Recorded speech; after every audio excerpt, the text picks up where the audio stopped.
Have you ever had that feeling? That deep, gut-wrenching certainty that you're not alone, even when you know you should be? That prickly sensation on the back of your neck, the one that makes every hair stand on end? I used to think it was just my imagination, a remnant of childhood fears that clung to me like a shadow. But now, I know better. Now, I know that sometimes the things that go bump in the night are very, very real. My story starts with a doll, not just any doll, but one that seemed to carry the weight of forgotten memories in its vacant glass eyes. My grandmother gave it to me. It was an antique, a porcelain doll she'd found at a dusty old estate sale. She called her Lily. Lily was beautiful, in a haunting sort of way. She had ringlets of dark, silky hair, a pristine white lace dress, and cheeks painted with a delicate, rosy blush that never faded. But it was her eyes that always got to me. They were a deep, sapphire blue, and they seemed to follow you, to see right through you. My grandmother thought she was charming. I thought she was unsettling. To be polite, I placed Lily on the antique wooden rocking chair in the corner of my bedroom.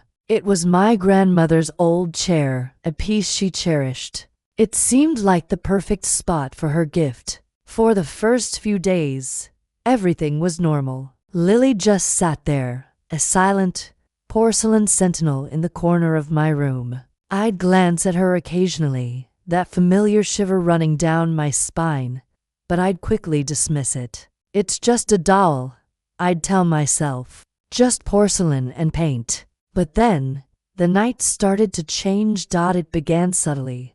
I'd wake up in the middle of the night with a sudden, overwhelming sense of being watched. You know that feeling, right? It's like a heavy blanket pressing down on you. I'd open my eyes, my heart pounding against my ribs, and scan the darkness of my room. The moonlight would cast long, eerie shadows across the floor. My eyes would inevitably land on the rocking chair in the corner. And there she'd be, Lily, staring. At first, I told myself it was just a trick of the light, my sleep-addled mind playing games. The moonlight hitting her glass eyes just right, creating the illusion of a direct gaze. I'd roll over, pull the covers up to my chin, and force myself back to sleep, my mind racing. But the feeling of being watched never really went away.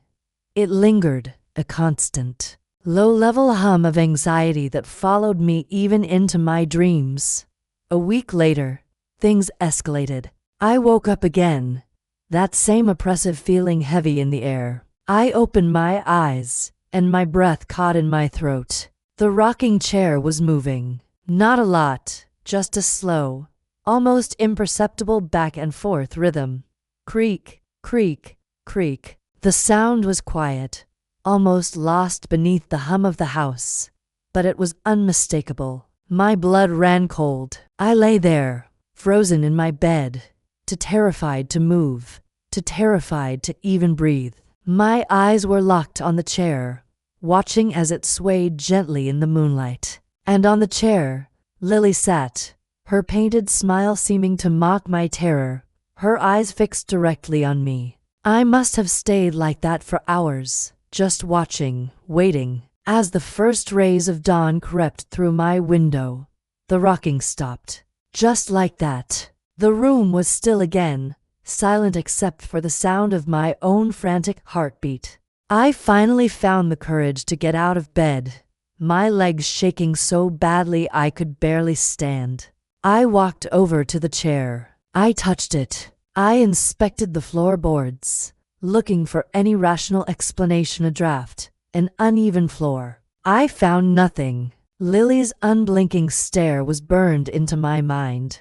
I thought about getting rid of her, throwing her in the trash, but a strange thought stopped me. What if that made it worse? It sounds crazy, I know, but I felt like I was dealing with something that didn't follow the rules of the world I knew. I decided to try and ignore it, to pretend it wasn't happening. Maybe if I didn't give it my fear, it would go away. My bedroom door cracked just enough to let a sliver of light in. I tried to read, to distract myself, but my eyes kept darting to the corner. Lily was still there, perched on her chair. Eventually, exhaustion won, and I drifted into a restless sleep. I don't know what time it was when I woke up. It was pitch black. The sliver of light from the hallway was gone. A power outage, maybe? But the silence was what truly scared me. It was absolute. No hum from the fridge. No distant traffic. Not even the sound of the wind. And then I heard it. A soft, rustling sound, like fabric whispering against wood. It wasn't coming from the corner. It was closer. I held my breath, straining my ears in the oppressive darkness. Rustle, scrape, rustle. It was the sound of something dragging itself across the floor, and it was getting closer to my bed. I wanted to scream, to bolt from the room, but a paralytic fear held me captive. I squeezed my eyes shut, praying, bargaining with whatever was out there in the dark. Please, just let this be a dream. Then, the sound stopped. The silence that followed was somehow even more terrifying. I lay there, my body rigid, every nerve on fire. A minute passed. I couldn't see anything at first, my vision struggling to adjust to the total blackness. But then, a faint glint of moonlight broke through the clouds outside my window, illuminating a small patch of my room. It was on my bed. Lily. She was no longer in her chair across the room. She was sitting at the foot of my bed, her small porcelain body propped up against the duvet. And she was watching me. Her head was tilted slightly to the side, and even in the dim light, I could see the glint in her sapphire eyes. They were locked onto mine. That painted smile seemed wider now, more sinister. The question screamed in my mind, but I knew she hadn't been carried. She had moved, on her own. The rustling, the scraping, that was her, dragging herself across the floor, climbing onto my bed. I let out a sound, a choked sob of pure terror. That sound seemed to break the spell. In that instant, something shifted in her. Her head, with a small, sickening crackling noise, slowly straightened. The smile on her face seemed to stretch, contorting into something grotesque and unnatural. Her eyes, those cold glass eyes, seemed to narrow. With a guttural scream, I kicked out, sending the doll flying off the bed. It hit the floor with a dull thud. I scrambled out of bed on the opposite side, my hands fumbling for the lamp on my nightstand. I flicked the switch. The power was definitely out. I grabbed it from the charger. The beam cut through the darkness, and I frantically swept it across the room.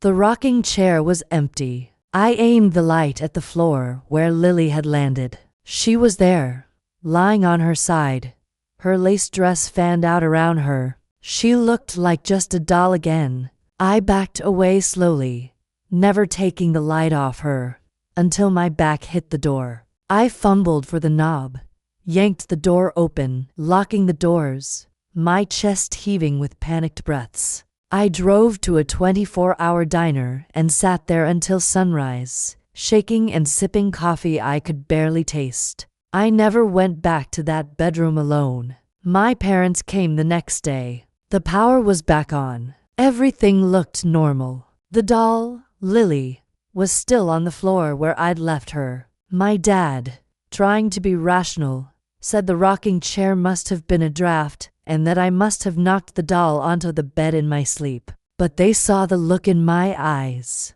They saw my genuine, undiluted fear. They didn't push it. We packed up my things that day. And as for Lily, we took her with us.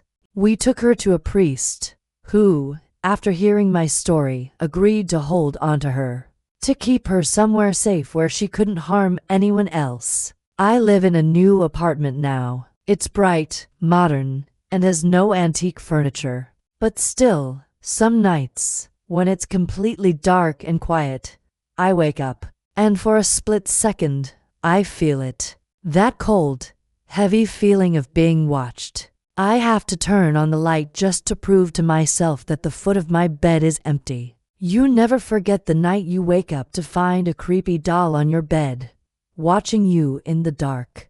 Thanks for listening.